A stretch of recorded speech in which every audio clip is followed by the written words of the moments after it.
Hi friends, welcome to Dharma academy. So இன்னைக்கு கிளாஸில் வந்து பார்த்தீங்கன்னா 12th பொலிட்டிக்கல் சயின்ஸில் இருக்கக்கூடிய இந்திய அரசியலமைப்பு தான் வந்து பார்க்க போகிறோம். ஸோ ப்ரீவியஸ் 2 கிளாஸஸில் வந்து பார்த்தீங்கன்னா 6th இருக்கக்கூடிய இந்தியன் கான்ஸ்டியூஷனும், பார்ட் 2 வீடியோவில் 10th இருக்கக்கூடிய இந்தியன் கான்ஸ்டியூஷனும் கம்ப்ளீட் பண்ணிட்டோம். ஸோ இது வந்து பார்ட் 3 வீடியோ. ஸோ 12th இருக்கக்கூடிய பொலிட்டிக்கல் சயின்ஸில் இந்தியன் கான்ஸ்டியூஷன் தான் வந்து பார்க்க போகிறோம். சரிங்களா? ஸோ ஃபர்ஸ்ட் கொஷின், மதசார்பின்மை கோட்பாட்டினை பின்பற்றாத அரசு என்னன்னு சொல்லுவாங்கன்னா மதச்சார்பு அரசுன்னு சொல்லுவாங்க. சரிங்களா? மதசார்பின்மையை பின்பற்றாத அரசுலாம் வந்து மதச்சார்பு அரசுன்னு சொல்லுவாங்க. ஸோ மதச்சார்பு அரசு அப்படின்றது என்னன்னா, அது ஒரு மதத்தினை வந்து அரசு மதமாக கொண்டு இருக்கும். சரிங்களா? ஸோ அந்த மதத்தை பின்பற்றுவோருக்கு தான் வந்து பார்த்தீங்கன்னா அந்த அரசினுடைய உயர் பதவிகள் அனைத்துமே வந்து கொடுப்பாங்க. ஸோ அதுக்கு எக்ஸாம்பிள் என்னன்னு பார்த்தீங்கன்னா பாகிஸ்தானும் வாட்டிகன் சிட்டியும். சரிங்களா? ஸோ மதசார்பு அரசுக்கு உதாரணம் என்னன்னா பாகிஸ்தானும் வாட்டிகன் நகரமும். சரிங்களா? ஸோ அமெரிக்க அரசியலமைப்பு வந்து பார்த்தீங்கன்னா எந்த கட்சி வெற்றியடைந்து தொடர்ந்து உருவாக்கப்பட்டதுன்னா தேசிய இயக்கம். அங்கே இருக்கக்கூடிய தேசிய இயக்கம் வந்து பார்த்தீங்கன்னா வெற்றி அடைந்ததை தொடர்ந்து அமெரிக்க அரசமைப்பானது வந்து உருவாக்கப்பட்டது. சரிங்களா? ஸோ நெக்ஸ்ட் ஒன், சட்டமன்றங்களில் மக்கள் பிரதிநிதிகளால் விவாதிக்கப்பட்டு நிறைவேற்றப்படுவதற்கு மாறாக ஒன்று அல்லது பல கேள்விகளின் தொகுப்பின் மீது வாக்காளர்களின் ஒப்புதல் பெற நேரடி வாக்கெடுப்பு நடத்துவது என்னன்னு சொல்லுவாங்கன்னா பொது வாக்கெடுப்பு. சரிங்களா? ஸோ இது வரைக்கும் இந்தியாவில் வந்து பொது வாக்கெடுப்பு வந்து நடந்ததில்லை. சரிங்களா? இந்திய அரசியலமைப்பு திருத்தங்களில் ஒன்றிற்கு கூட இதுவரை பொது வாக்கெடுப்பு வந்து விடப்பட்டதில்லை. சரிங்களா? ஸோ நாட்டின் பொது வாக்கெடுப்பு முறை நடைமுறையில் உள்ளது. ஸோ எந்த கண்ட்ரியில் வந்து பொது வாக்கெடுப்பு முறை நடைமுறையில் இருக்குன்னா சுவிட்சர்லாந்தில். சரிங்களா? சுவிட்சர்லாந்தில் வந்து பார்த்தீங்கன்னா பொது வாக்கெடுப்பு முறை வந்து பார்த்தீங்கன்னா இன்னும் வந்து நடைமுறையில் வந்து இருக்குது. ஸோ நெக்ஸ்ட் கொஸ்டின், இந்திய அரசியலமைப்பானது 42வது சட்ட திருத்தத்தின் மூலமாக அரசியலமைப்பின் முகவுரையில் வந்து என்னன்னு சேர்த்தாங்க. ஸோ இது வந்து கொஸ்டின் வந்து 6லேயும் வருது, 10த்லேயும் வருது, இப்போ 12th பொலிட்டிக்கல் சயின்ஸ்லேயும் வந்து கொடுத்துருக்காங்க. சரிங்களா? ஸோ இறையாண்மை கொண்ட குடியரசு அப்படின்ற ஒரு வேர்டு. சரிங்களா? ஸோ இறையாண்மை கொண்ட குடியரசு அப்படின்றத வந்து நம்ம முகவுரையில் ஃபஸ்ட்டு இருந்தது. இறையாண்மை கொண்ட குடியரசு அப்படின்னு இருந்தது. அதை 42வது சட்ட திருத்தத்தின் மூலமாக என்னன்னு மாறி இருக்குன்னா இறையாண்மை சமதர்மம் மதச்சார்பற்ற மக்களாட்சி குடியரசுன்னு வந்து சேஞ்ச் ஆயிருக்கு. சரிங்களா? ஸோ நெக்ஸ்ட் கொஸ்டின், நாட்டின் ஒற்றுமை என்ற சொற்றொடை டேஷ் என்றும் கூறினாங்க. என்னன்னு சொன்னாங்கன்னா நாட்டின் ஒற்றுமை மற்றும் ஒருமைப்பாடு. சரிங்களா? ஸோ நாட்டின் ஒற்றுமை அப்படின்னு இருந்த சொற்றொடர் வந்து நாட்டின் ஒற்றுமை மற்றும் ஒருமைப்பாடு அப்படின்னு வந்து மாற்றினாங்க. சரிங்களா? ஸோ இந்த 42வது சட்ட திருத்தம் வந்து எப்போ கொண்டு வந்தாங்கன்னா முன்னாள் பிரதமராக இருந்த இந்திரா காந்தி அவர்கள் தான் கொண்டு வரப்பட்டது. எப்பன்னா 1976ல். சரிங்களா? 1976ல் தேசிய அவசர நிலை காலத்தில் வந்து இந்த 42வது திருத்தத்தை வந்து கொண்டு வந்தாங்க. சரிங்களா? ஸோ நெக்ஸ்ட் கொஸ்டின், அரசியலமைப்பு நிர்ணய சபை உறுப்பினர்கள் அரசியலமைப்பை எழுதினர். அந்த அரசமைப்பு நிர்ணய சபையின் முதல் கூட்டம் எப்போ நடந்ததுன்னா டிசம்பர் 9, 1946ல் வந்து நடந்தது. சரிங்களா? ஸோ நெக்ஸ்ட் ஒன், பாகிஸ்தான் பிரிவினைக்கு பின்னர் மீதமுள்ள இந்தியாவுக்கான அரசியமைப்பு நிர்ணய சபை எப்போ மீண்டும் கூடியதுன்னா 14 ஆகஸ்ட் 1947 வந்து கூடியது. சரிங்களா? ஸோ பாகிஸ்தான் வந்து பிரிஞ்சிருச்சு. ஸோ அப்போது பேலன்ஸ் இருக்கக்கூடிய இந்தியாவுக்கான அரசியலமைப்பு வந்து எழுதுறதுக்காக அரசியலமைப்பு நிர்ணய சபை வந்து மீண்டும் வந்து 14 ஆகஸ்ட் 1947 வந்து கூடியது. சரிங்களா? ஸோ நெக்ஸ்ட் கொஸ்டின், அன்றைய மாகாண சட்டமன்றங்களின் உறுப்பினர்களை அரசியமைப்பு நிர்ணய சபை உறுப்பினர்களை மறைமுக வாக்கெடுப்பின் மூலம் வந்து தேர்ந்தெடுத்தாங்க. சரிங்களா? ஸோ அன்றைய மாகாண சட்டமன்ற உறுப்பினர்கள் தான் வந்து அரசியலமைப்பு நிர்ணய சபை உறுப்பினர்களை வந்து மறைமுக வாக்கெடுப்பின் மூலம் வந்து தேர்ந்தெடுத்தாங்க. சரிங்களா? So next one, cabinet mission என அழைக்கப்பட டேஷ் அமைச்சரவை குழு முன்மொழிந்த அடிப்படையில் அரசியலமைப்பு நிர்ணய சபை உறுப்பினர்கள் வரிசை அமைக்கப்பட்டன. ஸோ யாருன்னா பிரிட்டானிய அமைச்சரவை குழு. சரிங்களா? ஸோ கேபினட் மிஷன் என அழைக்கப்பட்ட பிரிட்டானிய அமைச்சரவை குழு தான் வந்து பார்த்தீங்கன்னா முன்மொழிந்தாங்க. அரசியல் நிர்ணய சபை உடைய உறுப்பினர்கள் வரிசையாக வந்து அவங்க முன்மொழியப்பட்ட ஆர்டரில் தான் வந்து அமைஞ்சிருக்கு. சரிங்களா? ஸோ நெக்ஸ்ட் ஒன், அன்றைய மாகாணங்கள் சுதேச அரசுகள் அல்லது அரசுகளின் குழுக்களில் இருந்து அதன் மக்கள் தொகைக்கேற்ப டேஷ் விகிதத்தில் உறுப்பினர்களின் ஒதுக்கீடு செய்யப்பட்டார்கள். எப்படின்னா 10 லட்சத்துக்கு ஒருவர் அப்படின்னு வந்து இடஒதுக்கீடு வந்து செஞ்சாங்க. சரிங்களா? ஸோ மாகாணங்கள்லேருந்து நம்ம ஆல்ரெடி வந்து பார்த்துருக்கோம். ஸோ மொத்தம் வந்து பார்த்திங்கன்னா 389 மெம்பர்ஸ் வந்து இருப்பாங்க. அதில் வந்து 15 மெம்பர்ஸ் வந்து பார்த்தோன்னா பெண் உறுப்பினர்கள் வந்து இருப்பாங்க அப்படின்னு சொல்லிட்டு. அப்போது மாகாணங்கள்லேருந்து 292 உறுப்பினர்களும் சுதேச அரசுகள்லேருந்து 93 உறுப்பினர்களும் ஒவ்வொரு மாகாணத்தில் இருக்கக்கூடிய இந்து, முஸ்லீம், சீக்கியர் சமுதாயத்திலேருந்து மக்கள் தொகை விகிதத்திற்கேற்ப வந்து இடஒதுக்கீடு செய்யப்பட்டது. சரிங்களா? ஸோ நெக்ஸ்ட் ஒன், உறுப்பினர்களில் அந்தந்த மாகாணத்திற்கு மாற்றத்தக்க வாக்கு மாற்றத்தக்க வாக்கு ஒதுக்கப்பட்ட எண்ணிக்கையின்படி ஸோ எந்த அடிப்படையில் வந்து தேர்ந்தெடுக்கப்பட்டாங்கன்னா ஒற்றை மாற்று வாக்கு அடிப்படையிலான விகிதாச்சார பிரதிநிதித்துவ முறையில் சரிங்களா ஒற்றை மாற்று வாக்கு அடிப்படையிலான விகிதாச்சார பிரதிநிதித்துவ முறையில் வந்து தேர்ந்தெடுக்கப்படுறாங்க சரிங்களா. ஸோ நெக்ஸ்ட் ஒன் சுதேச அரசுகள் தங்கள் பகுதியில் இருந்து உறுப்பினர்களை மக்கள் தொகை விகிதத்தேற்ப தாங்களே தேர்வு செய்யும் முறையும் வந்து உருவாக்க வந்து அனுமதி இருந்தது சரிங்களா சுதேச அரசுக்களில் சரிங்களா. ஸோ நெக்ஸ்ட் ஒன் ஸோ 284 உறுப்பினர்கள் வந்து பார்த்தீங்கன்னா 26/11/1949 அன்று அரசியலமைப்பினை ஏற்று கையொப்பமிட்டு அரசியலமைப்பை நிறைவேற்றினாங்க சரிங்களா. ஸோ எத்தனை மெம்பர்ஸ் வந்து பார்த்தீங்கன்னா கையெழுத்திடுறாங்கன்னா 284 பேர் சரிங்களா. ஸோ எப்படின்னா நவம்பர் 26 1949 அன்னைக்கு சரிங்களா. 26/11/1949 அப்போது கையொப்பமிடுறாங்க அரசியலமைப்பை நிறைவேற்றுறாங்க. ஸோ நெக்ஸ்ட் ஒன் அரசியலமைப்பு நிர்ணய சபையின் முதல் கூட்டம் வந்து டிசம்பர் 9 1946 அன்று 11 மணி அளவில் வந்து எங்கே நடக்குதுன்னா புதுடெல்லியில் சரிங்களா. புதுடெல்லி அரசியலமைப்பை வந்து அரங்கில் வந்து கூடுது சரிங்களா. ஸோ அப்போது அந்த கூட்டத்துடைய கூட்டுப்பொருள் என்னவா இருந்தால் முதல் கூட்டத்தோட கூட்டுப்பொருள் வந்து தற்காலிக தலைவர் வந்து தேர்வு செய்யப்படுறது சரிங்களா. ஸோ அப்போது இந்த ஆச்சாரியா ஜே கிருபாலினி என்றவங்க வந்து பார்த்திங்கன்னா ஸோ அவங்க வந்து ஐக்கிய மாகாண பொதுக்கு வந்து உறுப்பினர் இருக்காங்க. ஆச்சாரியா ஜே கிருபாலினின்றவங்க வந்து பார்த்திங்கன்னா டாக்டர் சச்சிதானந்த சின்ஹா வந்து தற்காலிக தலைவராக தலைமையேற்று நடத்தும்படி வந்து கேட்குறாங்க சரிங்களா. ஸோ யார் பரிந்துரைக்கிறாங்கன்னா கிருபாலினி ஜேபி கிருபாலினின்றவங்க வந்து பரிந்துரைக்கிறாங்க சரிங்களா. ஸோ அப்போது அரசியலமைப்பு ஒப்புதல் தருவதற்காக 24/1/1950 அன்று கூட்டத்திற்கு டாக்டர் ராஜேந்திர பிரசாத் வந்து தலைமையேற்றிருக்காங்க சரிங்களா. ஸோ அப்போ தற்காலிக தலைவராக வந்து சச்சிதானந்த சின்ஹா இருப்பாங்க, நிரந்தர தலைவராக வந்து ராஜேந்திர பிரசாத் இருந்திருப்பாங்க சரிங்களா. ஸோ நெக்ஸ்ட் ஒன் டிசம்பர் 9 1946 முதல் ஜனவரி 24 1950 வரை அரசியல் நிர்ணய சபையின் விவாதங்கள் தொகுப்பு வந்து பார்த்திங்கன்னா 12 தொகுதியெல்லாம் வந்து நடந்திருக்கும் சரிங்களா.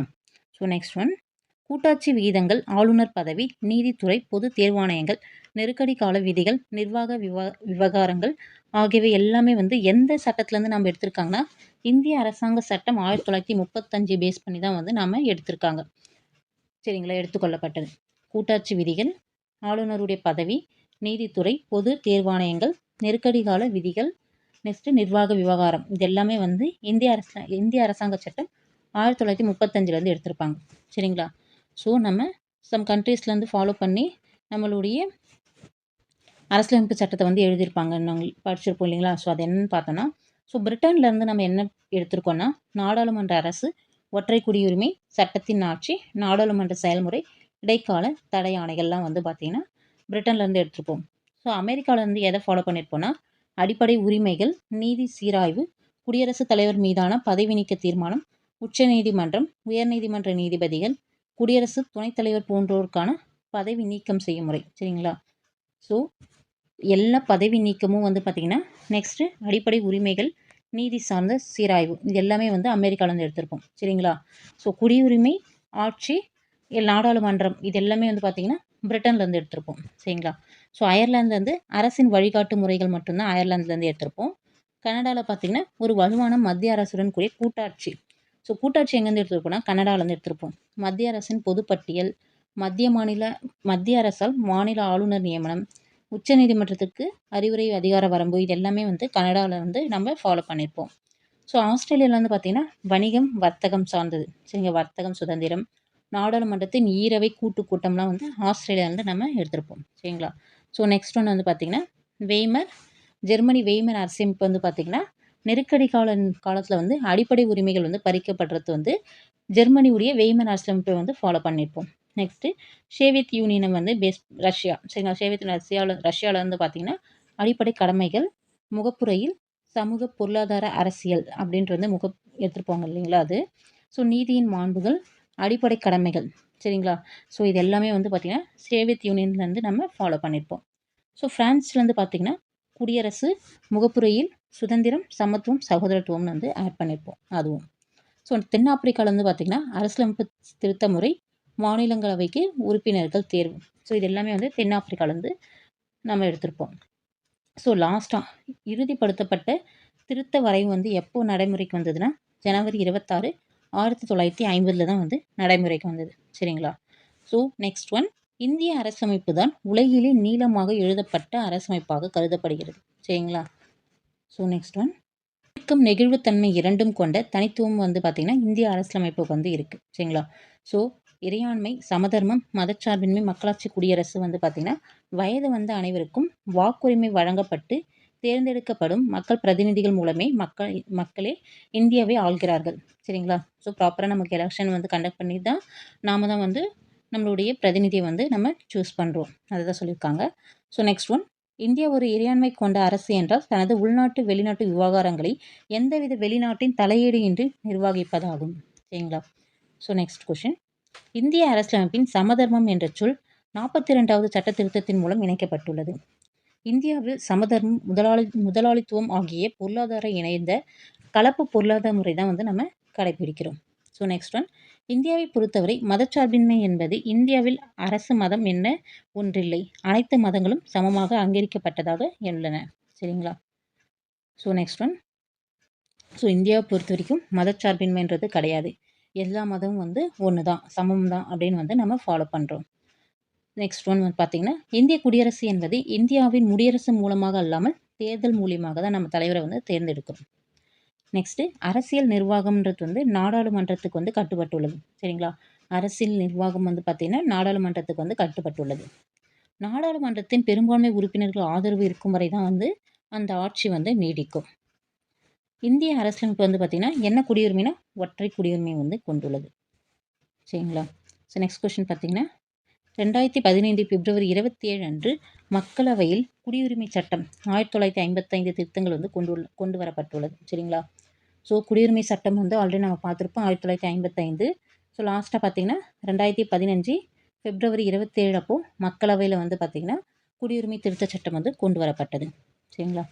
ஸோ நெக்ஸ்ட் ஒன், பதிவு அல்லது இயல்புரிமை முறையில் இந்திய குடியுரிமை கோரி விண்ணப்பிக்கும் நபர் குறிப்பிட்ட தகுதிகளை நிறைவு செய்தால் அவருக்கு குடியுரிமை வழங்கப்படும். சரிங்களா? ஸோ அது வந்து பார்த்திங்கன்னா இந்தியாவில் வந்து தொடர்ந்து குடியிருந்தாலோ அல்லது அரசு பணியில் 12 மாதங்கள் இருந்தாலோ ஒரு நபர் இந்திய குடியுரிமை கோரி விண்ணப்பிக்க முடியும். ஆனால் அசாதாரண சூழல் நிலவுமானால் அந்த தகுதிகளை வந்து தளர்த்தி கொள்ளவும் முடியும் அப்படின்றத சட்டம் வந்து வழிவகுக்கிறது. ஒரு நபர் ஒரு வாக்குரிமை அடிப்படை அந்த கோட்பாட்டில் தான் வந்து பார்த்திங்கன்னா நம்ம தேர்தலில் வந்து 18 வயது நிறைவடைந்த எல்லாருக்குமே வந்து வாக்காளர் வந்து கொடுக்குறாங்க. சரிங்களா? வாக்குரிமை வந்து கொடுக்குறாங்க. தேர்தலில் வாக்களிக்கும் தகுதி வந்து பெறாங்க. ஸோ தேர்தலில் வாக்களிப்பதில் இந்திய குடிமக்களிடையே சாதி, மதம், பால், இனம் அல்லது தகுதி அடிப்படையில் எந்தவித பாகுபாடும் வந்து கடைபிடிக்கிறது கிடையாது. சரிங்களா? ஸோ 18 இயர்ஸ் ஆனால் அவங்களுக்கு வந்து ஓட்டு போடுறதுக்கு வந்து எலிஜிபிலிட்டி இருக்குது. சரிங்களா? ஸோ நெக்ஸ்ட் ஒன், இந்தியாவில் நீதித்துறையில் செயல்பாடுகளில் நிர்வாக தலையீடோ அல்லது நாடாளுமன்ற சட்டமன்ற தலையீடோ இல்லாமல் இயங்கும் இது ஒரு தன்னாட்சி அமைப்பு. சரிங்களா? ஸோ நீதித்துறை, சரிங்களா, நம்ம கண்ட்ரியில் வந்து நீதித்துறை வந்து ஒரு தன்னாட்சி அமைப்பு தான். ஸோ யாருடைய தலையீடும் வந்து இருக்காது. சரிங்களா? ஸோ நெக்ஸ்ட் கொஷின், ஒருங்கிணைந்த இந்திய நீதி அமைப்பில் உச்சநீதிமன்றத்தின் கீழ், ஸோ உச்சநீதிமன்றத்தின் கீழே தான் வந்து உயர்நீதிமன்றம், கீழமை நீதிமன்றம், துணை நீதிமன்றம் இது எல்லாமே வந்து இயங்கும். சரிங்களா? ஸோ நெக்ஸ்ட் கொஷின் பார்த்தீங்கன்னா, இந்திய அரசியலமைப்பு பகுதி 3ல் தான் வந்து பார்த்திங்கன்னா அடிப்படை உரிமைகள் வந்து இருக்குது. சரிங்களா? ஸோ ஆல்ரெடி நம்ம வந்து 10th வந்து இன்டெப்த்தாகவே படிச்சுட்ருப்போம் ஆல்ரெடி. ஸோ உரிமைகளில் வந்து பார்த்திங்கன்னா சமத்துவ உரிமை, சுதந்திர உரிமை, சுரண்டலுக்கு எதிரான உரிமை, மத வழிபாடுக்கான உரிமை மற்றும் கல்வி கலாச்சார உரிமை, அரசியலமைப்பின்படி நிவாரணம் கோரும் உரிமை, இது எல்லாமே வந்து அடிப்படை உரிமைகளில் இன்டெப்த்தாகவே வந்து டீட்டெயிலாக வந்து பார்த்துருப்போம். சரிங்களா? ஸோ நெக்ஸ்ட் கொஷின், தொடக்கத்தில் சொத்துரிமை வந்து உறுப்பு 31A கீழ் இருந்தது. சரிங்களா? ஸோ அந்த சொத்துரிமை வந்து அடிப்படை உரிமையிலிருந்து நீக்கப்பட்டு எப்போ எங்கே சேர்த்தாங்கன்னா 43வது சட்ட திருத்தம் 1978. சரிங்களா? சொத்துரிமை வந்து அடிப்படை உரிமையிலிருந்து 43வது சட்ட திருத்தம் 1978 வந்து சொத்துரிமை வந்து அடிப்படை உரிமையிலேருந்து நீக்கினாங்க. ஸோ நீக்கி உறுப்பு 300A வந்து சேர்த்தாங்க. சரிங்களா? இதன் மூலம் வந்து சொத்துரிமை வந்து ஒரு சட்ட உரிமையாக வந்து கருதப்படுது. சரிங்களா? ஸோ நெக்ஸ்ட் கொஷின், இந்திய அரசியலமைப்பு வழங்கியுள்ள அடிப்படை உரிமைகள் வந்து பார்த்திங்கன்னா நீதிமன்றத்தால் வந்து நிலைநாட்டப்பட்டவையாக உள்ளது. சரிங்களா? ஸோ ஒரு நபர் தனது அடிப்படை உரிமைகள் மீறப்படுவதாக கருதப்படுவாராயின் நீதிமன்றத்தினை நாடி நிவாரணம் அடைய முடியும். நேரடியாகவே உச்சநீதிமன்றத்தை நாடும் உரிமை உறுப்பு 32 வந்து கொடுக்கப்பட்டுள்ளது. சரிங்களா? ஸோ நெக்ஸ்ட் கொஷின் பார்க்கலாம். ஸோ இந்தியாவில் அடிப்படை உரிமைகள் முழுமையானவை அல்ல. நாட்டின் பாதுகாப்பு தேவையை கருத்தில் கொண்டு உகந்த தடைகள் வந்து விதிக்கப்படலாம். சரிங்களா? ஸோ நம்மளுடைய அவசர நிலை பிரகடனத்தின் போது வந்து அடிப்படை உரிமைகள் வந்து 19 வந்து பார்த்திங்கன்னா ஆர்டிகல் 19 வந்து தாமாகவே வந்து நிறுத்தப்படும். சரிங்களா? So next question. இந்திய அரசியலமைப்பின் 82வது திருத்தம் 2002ல் நடந்தது. அதில் என்ன சொல்லியிருக்காங்கன்னா, இந்திய அரசியலமைப்பு உறுப்பு 21 ஏவின் கீழ் 6 முதல் 14 வயதுள்ள அனைத்து குழந்தைகளுக்கும் வந்து இலவச கட்டாய கல்வி வழங்கணும். அது வந்து ஒரு அடிப்படை உரிமையா வந்து ஆட் பண்ணாங்க. சரிங்களா? எப்பன்னா 42வது சட்ட திருத்தம் 2002ல் குறிப்பு 21 ஏ. சரிங்களா? ஸோ இந்த சிறார் இலவச கட்டாய கல்வின்றது வந்து பார்த்திங்கன்னா 2009ல் வந்து சட்டம் கொண்டு வந்தாங்க. சரிங்களா? ஸோ அது வந்து பார்த்திங்கன்னா அரசியலமைப்பு ஒரு ஆர்டிகல் 21 ஏன் கீழே வந்து வரும். சரிங்களா? ஸோ நெக்ஸ்ட் ஒன் பார்த்திங்கன்னா, அரசு கடைபிடிக்க வேண்டிய வழிகாட்டு நெறிகளில் இந்திய அரசியலமைப்பின் 4வது பகுதியில் இடம்பெற்றுள்ளது. சரிங்களா? ஸோ அது என்னென்னா, இந்திய அரசின் தனித்தன்மை வாய்ந்த கூறுகளில் ஒன்று என்னென்னா அரசு கொள்கை வழிகாட்டு நெறிகள். சரிங்களா? அரசு கொள்கை வழிகாட்டு நெறிகள் என்ற பகுதி. சரிங்களா? ஸோ அதான் 32 சொல்வோம். இதனை இந்தியாவின் சமூக பொருளாதார நீதியை நிலைநாட்டும் வண்ணம் அரசு அவற்றை அமலாக்கம் செய்வதற்காக வழிகாட்டு நெறிகளை வந்து சொல்லியிருக்காங்க. சரிங்களா? ஸோ நெக்ஸ்ட் பார்த்தீங்கன்னா, இந்திய அரசியலமைப்பின் பாகம் 4ன் கீழ் முதுமை, வேலையின்மை, நோய்வாய்ப்பட்டு, பொருளாதார வாழ்விற்கு தேவையான திட்டங்கள், பொருளாதார பிற்படுத்தப்பட்ட பிரிவு, மக்களுக்கு சிறப்புரிமை வளங்கள் பகிர்வு உள்ள பாகுபாடு போன்றவற்றை அரசு உதவிகள் வழங்குவதற்கான பிரிவு வந்து கூறப்பட்டுள்ளது. சரிங்களா? ஸோ அரசு கொள்கைகள் வழிகாட்டு நெறிகளில் வழங்கப்படும் விதிகள் நீதிமன்றங்கள் மூலமாக நிலைநாட்டப்பட முடியும் என்றாலும் நாட்டின் அரசாட்சிக்கு மிக முக்கியத்துவம் வாய்ந்ததாக வந்து அது கருதப்படும். இதுனா அரசு கொள்கைகள் வழிகாட்டு நெறிகள் வந்து பார்த்திங்கன்னா நீதிமன்றங்கள் மூலமாக நிலைநாட்டப்பட முடியாது என்றாலும் அரசின் ஆட்சிக்கு வந்து மிக முக்கியத்துவம் வாய்ந்ததாக வந்து கருதப்படும். சரிங்களா? ஸோ அடிப்படை கடமைகள் வந்து பார்த்திங்கன்னா 42வது சட்ட திருத்தத்தின் மூலமாக அடிப்படை கடமைகள் வந்து சேர்க்கப்பட்டுள்ளது. சரிங்களா? ஸோ அரசியலமைப்பு பகுதி 4(7) ஆர்டிகல் 51(7) வந்து அடிப்படை கடமைகள் வந்து சொல்லியிருப்பாங்க. சரிங்களா? வழங்கப்பட்டிருக்கும். ஸோ ஃபஸ்ட்டு வந்து பார்த்திங்கன்னா 10 கடமை இருந்தது. சரிங்களா? ஸோ அப்புறம் 11வது கடமையாக வந்து 21(a) வந்து ஆட் பண்ணியிருப்பாங்க. ஸோ ஃபஸ்ட்டு வந்து பார்த்திங்கன்னா தேசிய கொடி, தேசிய கீதம் வந்து மரியாதை அளிக்கணும்னு சொல்லியிருப்பாங்க. ஸோ நெக்ஸ்ட் வந்து பார்த்திங்கன்னா நம்ம நாடு விடுதலை போராட்டத்தின் போது பின்பற்றப்பட்ட உன்னதமான மாண்புகளை பின்பற்ற வேண்டும். இந்தியாவின் இறையாண்மை, ஒற்றுமை, ஒருமைப்பாடை வந்து பாதுகாக்க வேண்டும். தேவையான காலங்களில் அழைப்பு விடுக்கப்படும் பொழுது நாட்டிற்கு சேவை செய்ய முன்வர வேண்டும்.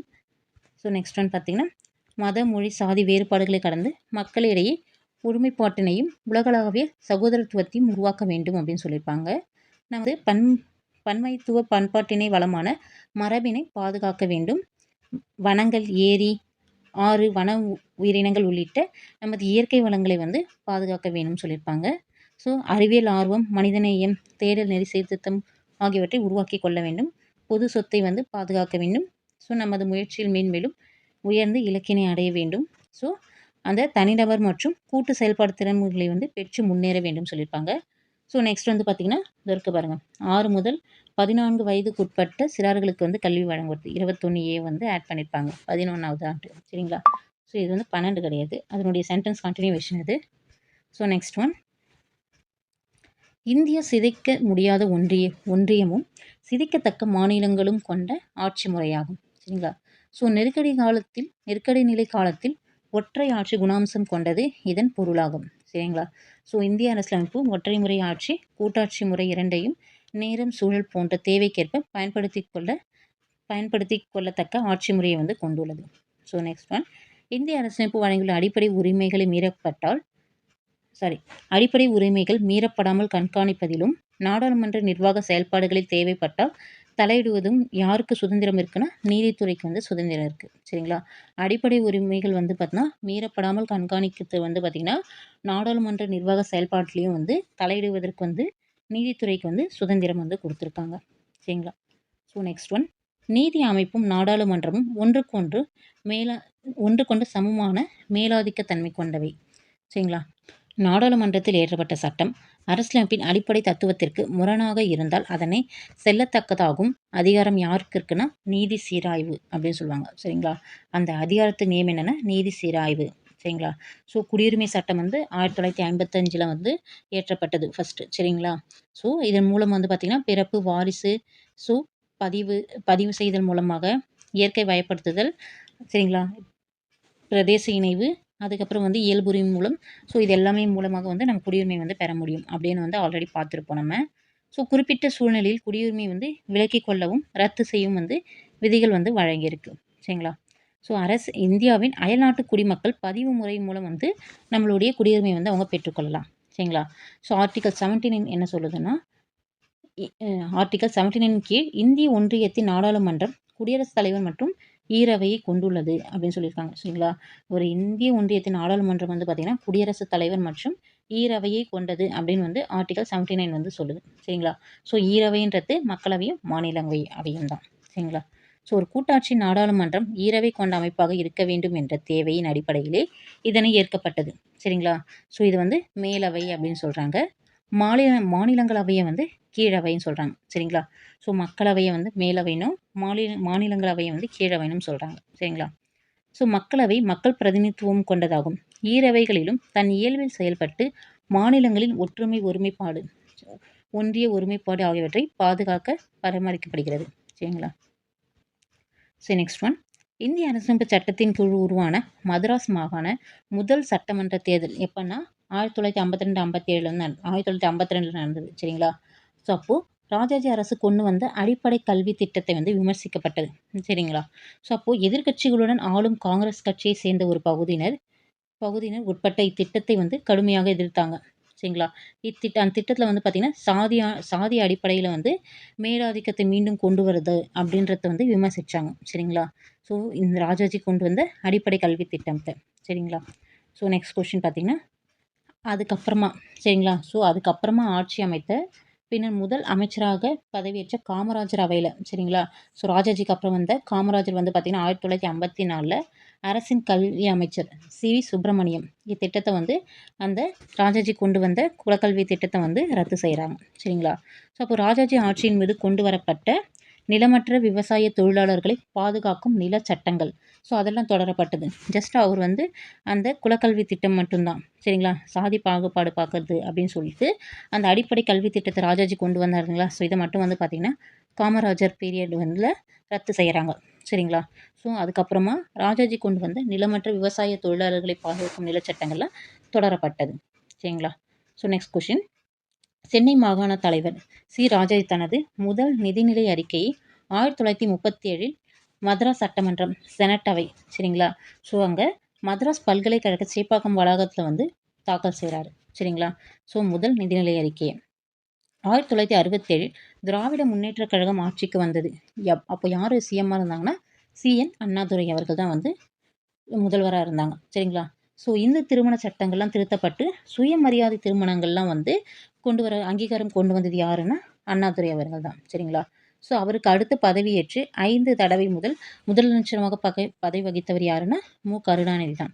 ஸோ அவரும் வந்து பல சட்டங்களையும் எண்ணற்ற தீர்மானங்களையும் கொண்டு வந்தாங்க. சரிங்களா?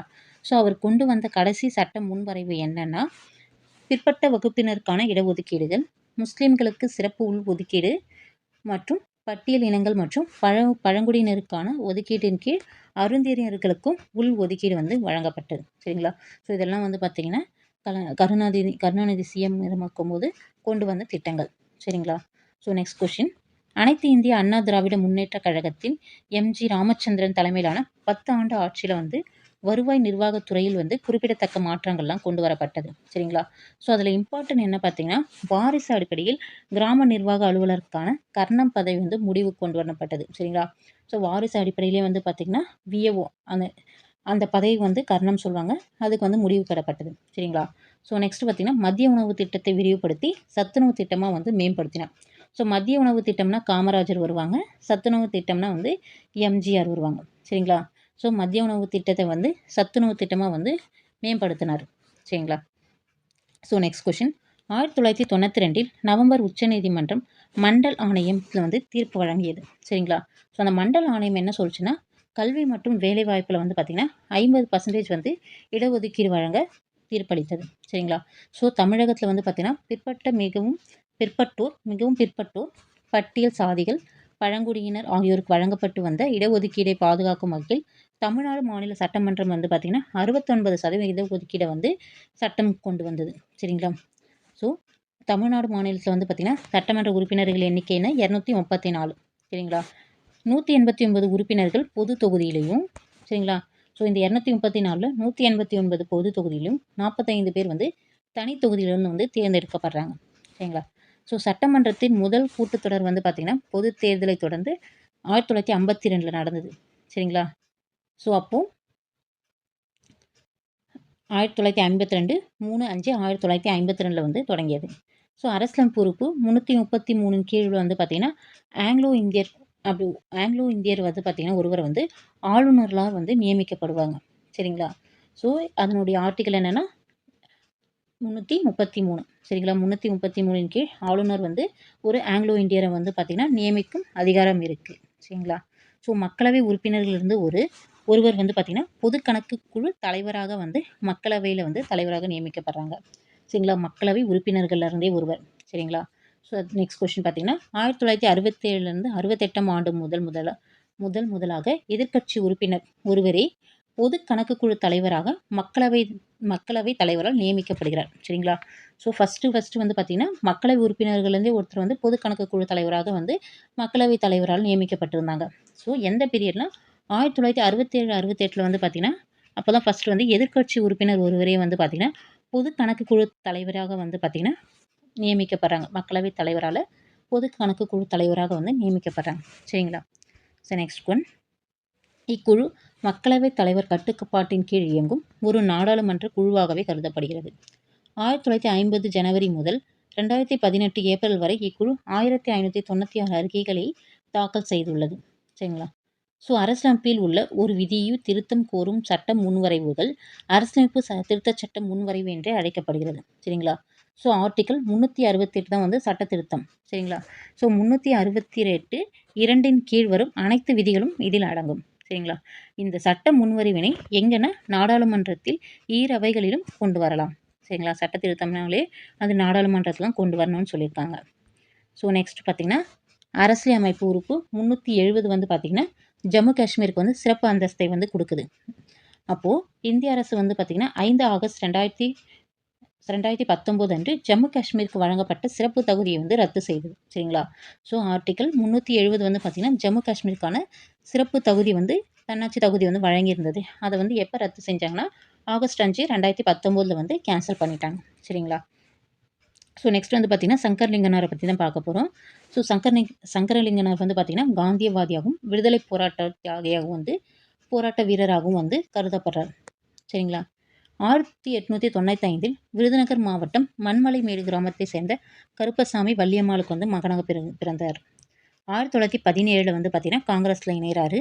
ராஜாஜின் மீது ஏற்பட்ட ஈர்ப்பால் விடுதலை போராட்டத்தில் பங்கேற்ற சங்கர்லிங்கனார் 1930 காந்தியுடன் தண்டியில் வந்து உப்பு சத்தியாகிரக போராட்டத்தில் வந்து பங்கேற்றார். சரிங்களா? 1930 காந்தியுடன் தண்டியில் வந்து உப்பு சத்தியாகிரக போராட்டத்தை வந்து பங்கேற்கிறார். சரிங்களா? நெக்ஸ்ட்டு 1956 மதராஸ் மாநிலத்தை வந்து தமிழ்நாடு அப்படின்னு வந்து பெயர் மாற்றம் செய்ய வேண்டும் அப்படின்னு வந்து உண்ணாவிரதம் வந்து ஸ்டார்ட் பண்ணுறார் அவர். சரிங்களா? பெயர் மாற்றம் உள்ளிட்ட 12 கோரிக்கைகளை வலியுறுத்தி 1956 ஜூலை 27 அன்று விருதுநகரில் வந்து தனது உண்ணாவிரத போராட்டத்தை வந்து தொடங்குறாங்க. சரிங்களா? ஸோ இந்த உண்ணாவிரத போராட்டம் வந்து 75 நாட்கள் கடந்து சங்கர்லிங்கனா வந்து உடல் நலிவுற்றதால் உண்ணாவிரத போராட்டத்தை கைவிடும்படி CN அண்ணாதுரையும் மாப்பு சிவஞானம் ஜீவானந்தம் ஆகியோர் வேண்டுகோள் விடுத்தும் அவர் ஏற்கவில்லை. சரிங்களா? அப்போது 1956 அக்டோபர் 13 அன்று உண்ணாவிரத போராட்டத்தில் 76வது நாள் வந்து பார்த்திங்கன்னா அவர் வந்து இறக்கிறார். ஸோ மதராஸ் மாகாணத்தை வந்து தமிழ்நாடு என பெயர் மாற்றம் செய்யக்கூடிய தியாகி சங்கர்லிங்கனார் வந்து பார்த்திங்கன்னா 27/1956 10/10/1956 வரை 76 நாட்கள் வந்து உண்ணாவிரதம் இருந்து வந்து உயிர் நீத்தார். சரிங்களா?